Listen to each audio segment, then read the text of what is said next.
Balayya cinema release అవుతుందంటే ఇక అభిమానులకు పెద్ద పండగనే చెప్పాలి. థియేటర్లో ఆ సందడి అలా కనిపిస్తుంది. మరి ఆయన సినిమాలకు అప్పట్లోనే కాదు ఇప్పట్లోనూ ఓ రేంజ్ లో క్రేజ్ ఉంది. అయితే నందమూరి ఫ్యాన్స్ మర్చిపోలేని ఏడాది ఒకటి ఉంది. అదే 1986. ఇంతకీ ఈ ఏడాది ప్రత్యేకత ఏంటి అని అంటారా? ఎప్పట్లాగే సెన్సేషన్ సృష్టించే బాలయ్య ఆ ఏడాది ఒకటి కాదు రెండు కాదు ఏకంగా 6 బ్లాక్ బస్టర్ మూవీస్ అభిమానులకు అందించి బాక్సాఫీస్ వద్ద కాసుల వర్షం కురిపించారు. ఇంతకీ ఆ సినిమాలేంటో ఓసారి చూద్దామా? దిగ్గజ డైరెక్టర్ కోడి రామకృష్ణ బాలయ్య కాంబోలో వచ్చిన ముద్దుల కృష్ణయ్యతో ఆ ఏడాది బ్లాక్ బస్టర్ హిట్ లిస్ట్ ప్రారంభమైంది. గ్రామీణ నేపథ్యంలో తెరకెక్కిన ఈ చిత్రంలో బాలయ్య హీరోయిజం అలాగే ఇద్దరు హీరోయిన్ల గ్లామర్ లాంటి ఎలిమెంట్స్ వల్ల బాక్సాఫీస్ వద్ద బంపర్ హిట్ సాధించింది. ఎంతలా అంటే మొదటి వారమే ఈ చిత్రం సుమారు ₹1 గ్రాస్ సాధించి రికార్డుకెక్కింది. బాలకృష్ణ కాలేజీ కుర్రాడిలా కనిపించి మెప్పించిన సినిమా సీతారామ కళ్యాణం. కామెడీ సినిమాలకు కేర్ ఆఫ్ అడ్రస్ గా నిలిచే జంధ్యాల పగా ప్రతీకారాలతో రగిలిపోయే రెండు గ్రామాల మధ్య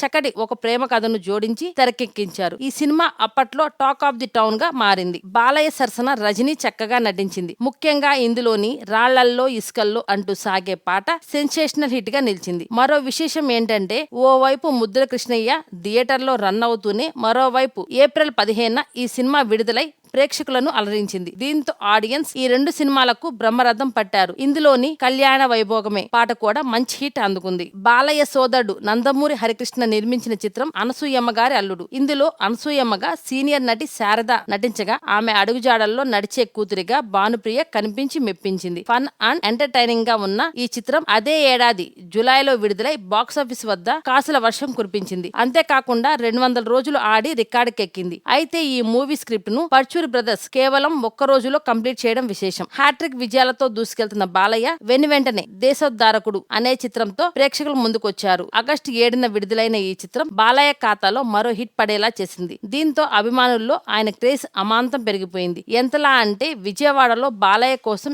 ఏకంగా 108 అడుగుల పొడవు 40 అడుగుల వెడల్పు గల కటౌట్ ను ఏర్పాటు చేశారు. ఈ సినిమా అప్పట్లోనే దాదాపు 5 కోట్ల వసూలు సాధించింది. ఇక అదే ఏడాది విడుదలైన కలియుగ కృష్ణుడు సూపర్ హిట్ టాక్ అందుకుంది. బాలయ్య 30వ చిత్రంగా తెరకెక్కిన ఈ చిత్రం సెప్టెంబర్ 19న విడుదలై ఓ రేంజ్ లో దూసుకెళ్లింది. ముఖ్యంగా ఇందులోని డైలాగ్స్ అభిమానులను తెగ ఆకట్టుకున్నాయి. బాలకృష్ణ డ్యూయల్ రోల్ లో మెరిసిన ఫస్ట్ మూవీ ఇది. రామ్, అరుణ్ ఇలా రెండు పాత్రల్లో పంచులు ఫైట్లతో అబ్బురపరిచారు బాలయ్య. కె రాఘవేంద్రరావు ప్రొడ్యూసర్ గా డైరెక్టర్ గా తెరకెక్కించిన తొలి మూవీ ఇది. దసరా కానుకగా అక్టోబర్ 9న విడుదలైన ఈ చిత్రం అప్పటి ఉమ్మడి ఆంధ్రప్రదేశ్ అంతటా బాక్సాఫీస్ కలెక్షన్లు కురిపిస్తూ ఘన విజయాన్ని సాధించింది. మరోవైపు ఒకే ఏడాది 2 హ్యాట్రిక్లు సాధించినందుకు బాలయ్యకు 1986 గోల్డెన్ ఇయర్ గా నిలిచింది. దాంతో హీరో ఆఫ్ ది ఇయర్ గా ఆయన చరిత్రకెక్కారు. ఈ వీడియోపై మీ అభిప్రాయాలను కామెంట్ రూపంలో తెలియజేయండి. ఈ వీడియో కనుక మీకు నచ్చినట్లయితే లైక్ చేయండి, షేర్ చేయండి మరియు తప్పకుండా సబ్స్క్రైబ్ చేయండి.